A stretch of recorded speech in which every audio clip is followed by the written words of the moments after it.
तुम्बा राज्य में वीरोत्तम नाम का एक राजा था। एक दिन वीरोत्तम ने अपने दीवान को बुलाया और बोला, दीवान साहब, सुना है तुम्बा राज्य में एक सुलेखा नाम की राजकुमारी है, बेहद सुंदर।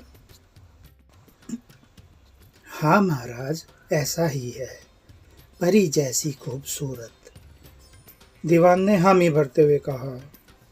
वीरोत्तम की आंखों के सामने कल्पना में सुलेखा तैरने लगी। वीरोत्तम उसके ख्वाबों में खोया रहने लगा। पिता की मौत के बाद सुलेखा ने ही राज्य की कमान संभाल ली थी। सुलेखा ने अपने मंत्री से कहा, मंत्री जी, क्या मैं ही सबसे सुंदर हूँ आसपास के राज्य में? हाँ राजकुमारी, लेकिन सुंदर होते हुए भी मैं अधूरापन महसूस करती हूँ। मेरे पास धन, दौलत, ताकत, सामर्थ्य सब कुछ तो है, फिर यह अधूरापन क्यों महसूस होता है? मंत्री बोला, राजकुमारी, आपको विवाह कर लेना चाहिए। राजकुमारी बोली, लेकिन विवाह योग्य वर मुझे कैसे मिलेगा? फिर मेरी प्रजा का क्या होगा? नहीं, मुझे अविवाहित ही रहना होगा। मंत्री ने सुलेखा को सुझाया कि आप एक स्वयंवर आयोजित करें, जिसमें आप अपनी शर्त रखें। राजकुमारी सुलेखा ने आसपास के राज्यों में संदेश भिजवा दिया, जिसमें 2 शर्तें रखी। 1, जो स्वयंवर में जीतेगा उसे विवाह के बाद राजकुमारी के साथ यहीं रहना होगा। 2, राज्य की शक्ति राजकुमारी के पास ही रहेगी। राजा वीरोत्तम को जैसे ही पता चला, वह खुश भी हुआ और उदास भी। उसने दीवान को बुलाया और अपनी चिंता व्यक्त की। दीवान ने कहा, महाराज, आप सुलेखा की शर्तों को मुझ पर छोड़ दो, बस आप स्वयंवर की तैयारी करो। दूर दूर से राजा आए और राजकुमारी सुलेखा की खूबसूरती को देखकर सब कुछ न्योछावर करने को तैयार हो गए। लेकिन राजकुमारी सुलेखा ने वीरोत्तम को पहली नज़र में पसंद कर लिया। राजा वीरोत्तम ने भी राजकुमारी सुलेखा को देखा तो देखते ही रह गए। दोनों का विवाह हो गया। दीवान ने राजा से कहा, महाराज, आप बस 3 महीने काट लेना, राजकुमारी जैसे कहे वैसे करना। राजकुमारी का तुम्हारे बिना जीना असंभव हो जाए, बाकी सब आप मुझ पर छोड़ दें। राजा वीरोत्तम सुलेखा के साथ वहीं रहने लगे। राजा वीरोत्तम सुलेखा के प्यार में गुलाम हो गए।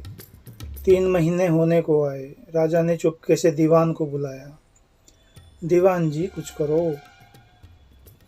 दीवान ने सुलेखा को संदेश भेजा कि वह उनसे मिलना चाहते हैं। राजकुमारी सहमत हो गई। दीवान जी बोले, राजकुमारी, आप क्या किसी गुलाम से विवाह कर सकती थी? क्या कह रहे हैं आप? यह कैसे संभव है? राजकुमारी चौंक कर बोली, मैं सही कह रहा हूँ राजकुमारी। आपको पराक्रमी राजा पसंद है या गुलाम?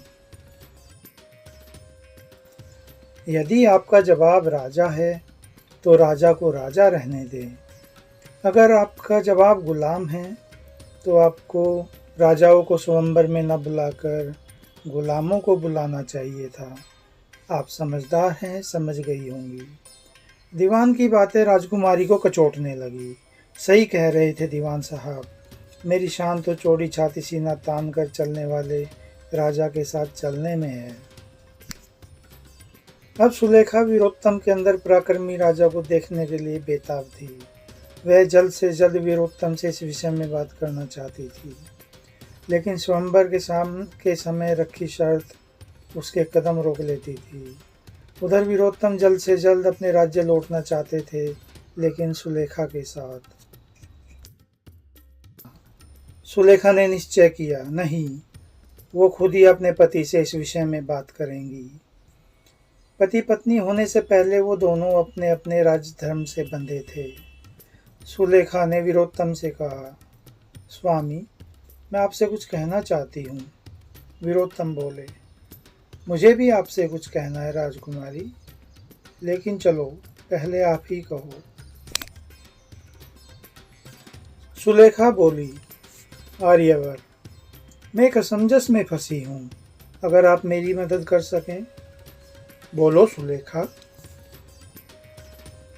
आप विवाहोपरांत मेरे पति हैं और पति होने के नाते मुझे आपकी महारानी बनकर आपके राज्य में जाना चाहिए, उसी में मेरी शान है। लेकिन लुम्बा राज्य की सत्ता मेरे पास है। अगर मैं ऐसा करती हूँ तो लुम्बा की प्रजा के साथ विश्वासघात होगा। आप ही मुझे इस दुविधा से बाहर निकाल सकते हैं। वीरोत्तम बोले, जरूर। मेरे पास 2 प्रस्ताव हैं, लेकिन आपको दोनों ही सूरत में स्वयंवर की शर्तों को तोड़ना होगा। वह क्या है? सुलेखा ने चौंकते हुए पूछा। पहला, दोनों राज्यों का विलय। और दूसरा? सुलेखा ने उत्सुकता के साथ पूछा।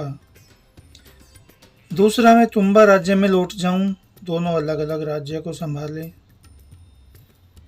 आप मुझे सोचने का मौका दें।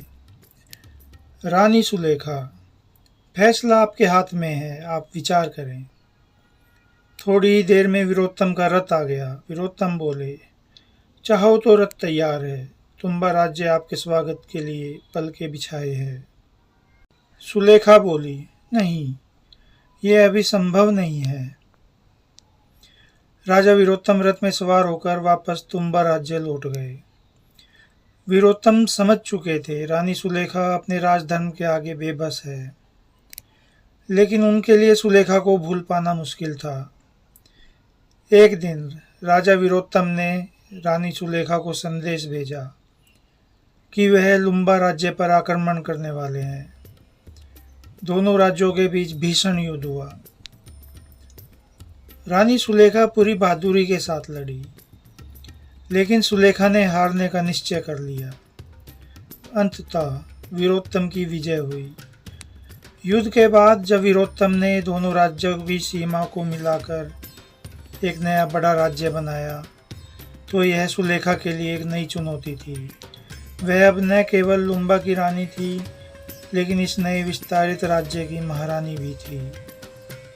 सुलेखा ने इस नए राज्य में अपनी भूमिका को स्वीकार किया और वीरोत्तम के साथ मिलकर उन्होंने अपने राज्य को समृद्ध और स्थिर बनाने की दिशा में काम किया। उन्होंने दोनों राज्यों की संस्कृति और परंपराओं को सम्मान देते हुए उनका संगम किया, जिससे एक नई